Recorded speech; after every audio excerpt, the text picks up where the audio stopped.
I speak with hundreds of fundraisers every month, and they ask me the same question over and over again. How can I possibly focus on planned giving when I have so many other priorities?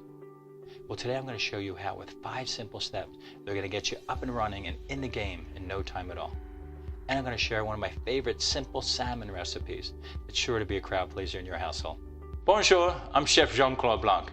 No, I'm Joe Tumalo. And today I'm going to share with you 2 things I'm really passionate about: simplifying planned giving and simple good cooking. And I'm going to share my simple recipe for salmon en croûte. Step 1, start or relaunch your planned giving society. Become a member yourself. That way you can invite other people to join you. So it changes it from an ask to an invitation. You want to set a goal for how many members you want to add in a certain time period, maybe 2 to 3 years. And then publicize that goal in everything that you do. It shows people that there's some sense of urgency or some sense of timeliness in all this. Step 2, develop your prospect list. Go into your database, pick the loyal donors that have been giving forever. Once you have those loyal donors, then you can start to segment them by age, wealth, presence of children. If you have loyal donors that don't have children, they are your best planned giving prospects. Then you want to set yourself a goal. Take the top 100 or so, and then set a goal for calling 2 of those donors a week. Within a year, you'll have called the entire list. Step 3, connect. Pick up the phone, call those donors. Tell them you'd love to visit with them to thank them for their loyalty. Get some feedback from them. Update them on all the great things your charity is doing. If you're not able to visit with them, have that conversation over the phone. Step 4, the invitation, or as we say in French, the invitation. At some point, depending on your relationship with the donors, how many conversations you've had with them, how many interactions, how those interactions went, you're going to want to extend the invitation for them to join you as a member of the Planned Giving Society. You want to remind them of the connection that they have, acknowledge their loyalty, and that you heard them when they talked about how connected they were to your charity.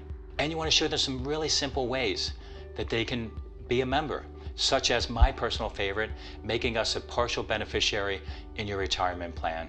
Step 5, steward them. Once you have a commitment from the donor, send them a membership application form. And I like to call it a membership application form, not a contract. It scares people if it's too legal looking. You can download a free copy of that on my website here at joetumalo.com. Make sure you thank them continually. Really cool thing to do is have another member of the Legacy Society send a welcome letter to that donor. Then you want to stay in touch with them. It's really important not to lose touch. It could be as simple as leaving a voicemail once in a while, just saying, hey, you know what, thanks, I've been thinking about you, and I really appreciate everything you're doing for us. So there you go, 5 simple steps to get you up and running. I promise you, if you follow those steps, you're going to have a very successful planned giving program. And just like planned giving doesn't have to be complicated to be good, cooking doesn't have to be complicated to be good either. Now for that recipe. Okay, first the ingredients. I like to use a simple pie crust that's already made up from the supermarket. Pesto, right out of the jar. Kosher salt, tomato, or tomato as we say in French. And of course the salmon. Okay, so here we go. We take our first layer of pie shell, lay that down on our pan. We take our fillet, throw that on top. Little kosher salt. I like the kosher salt because it brings out the essence of the salmon. And then our pesto, we want to slather that on there. Pesto really gives it the flavor. You can smell that garlic. Then our sliced tomatoes. Then we take our other pie crust, put that right on top. And then we bring in the edges. Take a little melted butter and just brush that on the top. Voila. There you go. 5 simple steps for planned giving. 5 simple steps for a wonderful salmon dish. Send me an email. Give me a phone call. Let me know what you think of the recipe and of this video. And come on back to joetumalo.com on a regular basis. I'm always adding new ideas and new videos. When's the best time to start a planned giving program? Today. Au revoir.